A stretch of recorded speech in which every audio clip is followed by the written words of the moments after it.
అక్కడ ప్రశ్న అయిపోతాం చివరికి వస్తాడు. ఎస్ అజయ్ గారు, ఇప్పుడు మనం చూసుకుంటే ఫేక్ న్యూస్ తోటి వాస్తవాలు అవాస్తవాలు అయిపోయినా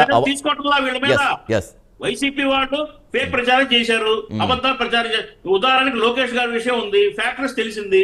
అలా ప్రచారం చేసిన సోషల్ యాక్టివిస్ట్, మీడియా యాక్టివిస్ట్ మీద కేసులు పెట్టరు, కేసు పెట్టమనండి. అజయ్ గారు ఇంకొకసారి మళ్ళీ సాహసించరు వాళ్ళు ఇలాంటి పనులు చేయడం. అజయ్ గారు, ఎందుకంటే సరే ఈ వాస్తవాలు అవాస్తవాలు ప్రచారం చేస్తుంటే దీనికి సంబంధించి రాజకీయ నాయకుల వరకు పరిమితం అయితే పర్వాలేదు. ఇప్పుడు అది క్షేత్రస్థాయికి వెళ్ళి దాడుల వరకు కూడా కొన్ని వార్తలు, కొన్ని అవాస్తవాలు అయితే దాడుల వరకు వెళ్ళిపోతున్నాయి, చాలా పెద్ద పెద్ద ఇష్యూస్ అయిపోతున్నాయి. దీనికి ఎవరు రెస్పాన్సిబుల్ తీసుకుంటారు? సతీష్ గారు, మీకు చిన్న ఎగ్జాంపుల్ చెప్తాను సార్. గత 4 రోజులుగా సోషల్ మీడియాలో ఒక వీడియో వైరల్ జరుగుతుంది. అది రాజకీయ విమర్శనే. ఇది ఒక ఏఐ వీడియో, ఆర్టిఫిషియల్ ఇంటెలిజెన్స్ వీడియోని ఒకటి క్రియేట్ చేసి అది జగన్మోహన్ రెడ్డి గారు నాకు ప్రతిపక్ష హోదా కావాలి అని ఒక ప్లకార్డ్ పట్టుకొని కూర్చున్నట్లు ఒక వీడియో సర్క్యులేట్ చేస్తున్నారు సార్. ఈ రోజు ఆ వీడియోని చూసి తెలుగుదేశం పార్టీ నాయకులు గాని కార్యకర్తలు గాని ఎంజాయ్ చేయొచ్చు, షేర్లు చేయొచ్చు, ఇంకోటి బాగా ఆనందపడవచ్చు. కానీ ఒక బాధ్యత గల పౌరుడుగా, ఒక బాధ్యత గల నాయకుడిగా నారా లోకేష్ గారు ఒక మాట చెప్పాడు, ఒక ట్వీట్ కూడా చేశాడు. చెప్పారు విమర్శలు అనేవి సద్విమర్శలు ఉండాలి, కానీ ఎప్పుడన్నా సరే సద్విమర్శలు ఉండాలి, కానీ ఇలాంటి తప్పుడువి చేస్తే ఆడు మన పార్టీ కార్యకర్త అయినా సరే ఎవడైనా సరే నేను శిక్షించాల్సి వస్తుంది, ఇది పద్ధతి కాదు, మరి ఎవరిని కూడా హ్యూమిలేట్ చేయకూడదు అని. సార్, దాన్ని ఒక బాధ్యత గల నాయకత్వం అంటారు. ఇదే విషయం గతంలో జగన్మోహన్ రెడ్డి గారు ఒక్క రోజున ఒక్క ట్వీట్ అని ఎక్కడ చూసాం మనం? లేదు సార్. ఈ రోజు ఈ సోషల్ మీడియా ఫేక్ వార్తలు పక్కకు పెడితే సార్, ఈ రోజు కొన్ని మీడియా ఛానల్ సార్, కొన్ని వార్తా పత్రికలు ఉన్నాయి సార్. ఈరోజు ఫర్ ఎగ్జాంపుల్ లోకేష్ గారు ఫ్లైట్స్ విషయం కావచ్చు, గతంలో వైజాగ్ లో ఈ స్నాక్స్ విషయం కావచ్చు సార్, ఇక్కడ ప్రస్తావించిన ఇచ్చబడదు నాకు తెలియదు, కానీ ముఖ్యంగా సాక్షి పత్రిక సార్. నేను ఇంకో ఛానల్లో కూర్చొని ఒక ఛానల్ పత్రిక గురించి మాట్లాడకూడదు, అయినప్పటికీ చెప్తున్నాను. ఒక పత్రిక సార్, ఇప్పుడు దాంట్లో కూడా జర్నలిజమే కదా సార్ అందరు చేసేది. ఒక జర్నలిస్ట్ ఒక కలం పట్టుకొని ఒక అబద్ధం రాసేటప్పుడు ఎన్నిసార్లు ఆలోచించాలి సార్? అది తప్పు అని తనకు తెలుసు కదా. తను ఏ కళాన్ని పట్టుకొని ఒక తప్పుడు వార్త రాసిన సంగతి అతనికి తెలుసు కదా. ఈ రోజు ఆ పత్రిక రాష్ట్రంలో అనేక మంది గ్రామాల్లో చదువుతూ ఉంటారు కదా, ఆ తప్పుడు వార్తనే చదువుతారు కదా సార్. ఈ రోజు జర్నలిజానికి కూడా కొన్ని విలువలు ఎందుకు దిగజారిపోతున్నాయంటే ఇలాంటి కొన్ని వార్తా పత్రికలు, కొన్ని వార్తా ఛానళ్లు చేసే తప్పుడు ప్రచారాలు, తప్పుడు కథనాల వల్ల. ఏదో ఇప్పుడు యాజమాన్యం ఎవరైతే ఉన్నదో వాళ్ళ కళ్ళలో సంతోషం చూడాలని చెప్పేసి, లేకుంటే యాజమాన్యం చెప్తే మనం చేస్తాం అనుకుంటే మీరు చదువుకున్న జర్నలిజం ఎందుకు సార్? నాకు తెలిసి సార్, ఒకప్పుడు జర్నలిస్ట్ అంటే రాజకీయ పార్టీలు భయపడేటివి, ఎందుకంటే వాళ్ళు కలం తీసి ఏ అక్షరం రాస్తే ఆ అక్షరం ప్రజలు నమ్ముతారు, ఆ కళానికి అంత పవర్ ఉండేది. ఈరోజు ఆ జర్నలిజాన్ని తొంగలో దొక్కేస్తున్నారు అందరూ కలిసి. అన్ని అని ముడిపెట్టలేం, కానీ అదే ఇందాక మనం చెప్పుకున్నట్టుగా ఇప్పుడు సోషల్ మీడియాలో ఏదైతే వాస్తవం కంటే అవాస్తవం ఎక్కువగా వెళ్ళిపోతుందో దీంతో ఇది కూడా ఆ రేషియో మీకు ఎక్కువ.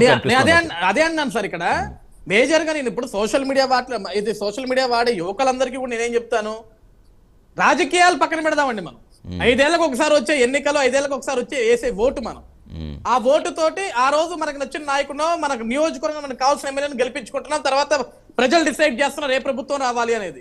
కానీ ప్రభుత్వాలు మారిన తర్వాత మనం చేయాల్సిన బాధ్యత ఏంటి? మనం కొట్టుకు చావటం కాదండి సోషల్ మీడియాలో, లేకుంటే మన నాయకులకి మనం భజన చేయటం కాదు. నిజంగా మన గ్రామాల్లో సమస్యలు ఉంటే చేతిలో ఒక ఆయుధం ఉంది, మొబైల్ అని ఒక ఆయుధం ఉంది, దాన్ని తీయండి. ఇదిగోండి ప్రభుత్వం వారు మా గ్రామంలో సమస్య ఉంది, మా దగ్గర రోడ్డు సమస్య ఉంది, లైట్ సమస్య ఉంది, నీటి కుళాయి సమస్య ఉంది, లేకుంటే మా దగ్గర స్కూల్, గవర్నమెంట్ హాస్పిటల్ సమస్యలు ఉన్నాయి. ఈ సమస్యల గురించి పోస్టులు పెడితే దాని గురించి ప్రభుత్వాలు స్పందించకపోతే ఆ రోజు మనం మాట్లాడాలా? అంటే అజయ్ గారు, అదే అజయ్ గారు, ఇప్పుడు మీరు చెప్పినట్టుగా ఎన్నికల సమయంలో సరే మీరు పెట్టారా, వాళ్ళు పెట్టారు, ఒకరిపై వీడియోలు కావచ్చు, లేదా మార్పింగ్ వీడియోలు అన్నారు, లేదా వాయిస్ క్లిప్పింగ్స్ పెట్టారన్నారు. సరే ఎన్నెన్నో వస్తాయి ఎన్నికలప్పుడు, చాలా ఎన్నికల రాజకీయాలు చాలా ఎక్కువగా ఉంటాయి కాబట్టి నిజంగా తర్వాత ఇంకా అభివృద్ధి వైపు మన దృష్టి పెట్టుకుంటే వీటి మీదే ఇంకా ఇలా కంటిన్యూ అయిపోతుంటే ప్రభుత్వంలో మీరు ఉన్నారు కాబట్టి నిజంగా యాక్షన్ తీసుకుంటే ఏమన్నా ఎక్కడైనా లోపం జరుగుతుందా? నిజంగా ఖచ్చితంగా గట్టి యాక్షన్ తీసుకుంటే ఏమైనా కంట్రోల్ అయ్యే అవకాశం ఉందా? సతీష్ గారు, ఇక్కడ ఒకటి సార్, ఈరోజు సార్ నాకు తెలిసి నేను ప్రభుత్వం చేసే పనుల గురించి, గతంలో జగన్మోహన్ రెడ్డి గారు చేసే తప్పుల గురించి విమర్శించాను, ఈరోజు ప్రభుత్వం చేసే పనుల గురించి కూడా మాట్లాడుతున్నాను సార్. దాని కింద రోజు ఒక 100 కామెంట్లు ఉంటాయి సార్, మాక్సిమం ఓపెన్ చేస్తే అందులో అమ్మ ఆలీ బూతులే ఉంటాయి.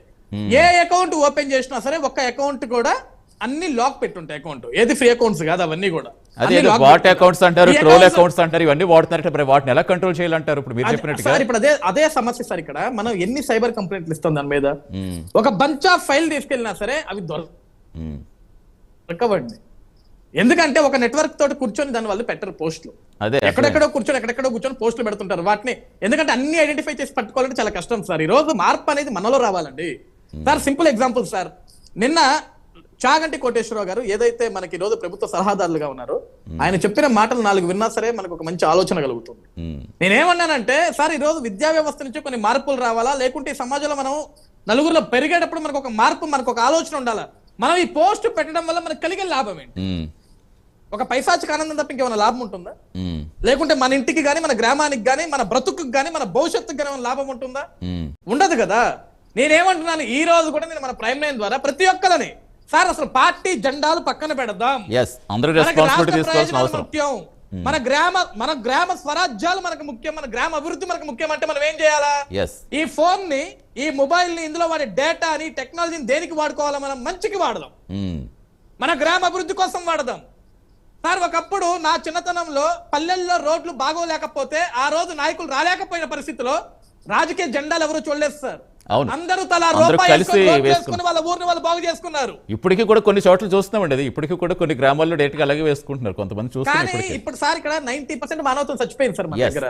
అది మానవత్వం లోపించి ఎవడికి వాడు స్వార్థాలు పెరిగిపోయి ఈ జెండా నాది, ఈ జెండా నాది, సార్ జెండా మనమేమో వస్తున్నాం. గద్దెనెక్కిన వాళ్ళందరూ హ్యాపీగానే ఉంటారు సార్, కానీ జెండా మోసినోడు వాడు ఊరు, వాడి గ్రామం అక్కడే ఉండిపోతుంది. నేనేమంటున్నా, 5 ఏళ్లకు ఒకసారి వచ్చే రాజకీయం, 5 ఏళ్లకు ఒకసారి వచ్చే ఎన్నిక ఒక్కరోజు 24 గంటలే. ఆ తర్వాత ఎవరన్నా పేట వెక్కుండొచ్చు, ఏ రాజకీయ పార్టీ నాయకుడు ముఖ్యమంత్రి అవ్వచ్చు, ఏ జెండా అన్నా గెలవండొచ్చు, కానీ మన గ్రామాలను కాపాడుకోవాల్సిన బాధ్యత మనమేదే ఉంది. అది మనం ఏ నాయకుడి మీద బురద వేసినా, ట్రోల్స్ చేసినా దానివల్ల ఏం లాభం ఉండదండి. డెఫినెట్ గా అండి. అది ఖచ్చితంగా స్వాగతించాల్సిన అంశం. రామారావు గారు, అంటే ఇప్పుడు ఒక ప్రతిపక్షంగా ఉన్న ఈ సోషల్ మీడియాలో ఫేక్ న్యూస్ నిరోధక విధానం కోసం మీ పార్టీ ఏమైనా ప్రతిపాదిస్తుంది అనుకోవచ్చా? ఎందుకంటే ఇప్పుడు మీరు పడట్లేదా అంటే మీ పార్టీలో కొంతమంది పడుతున్న సందర్భాలు ఉన్నాయి కదా. ఈ పార్టీకి ఆ పార్టీ కానీ కాదు కదా, ఇది అందరూ సోషల్ రెస్పాన్సిబిలిటీగా తీసుకోకపోతే అసలు దీనికి అడ్డుకట్టు ఎప్పుడు పడుతుంది అనుకుంటున్నారు?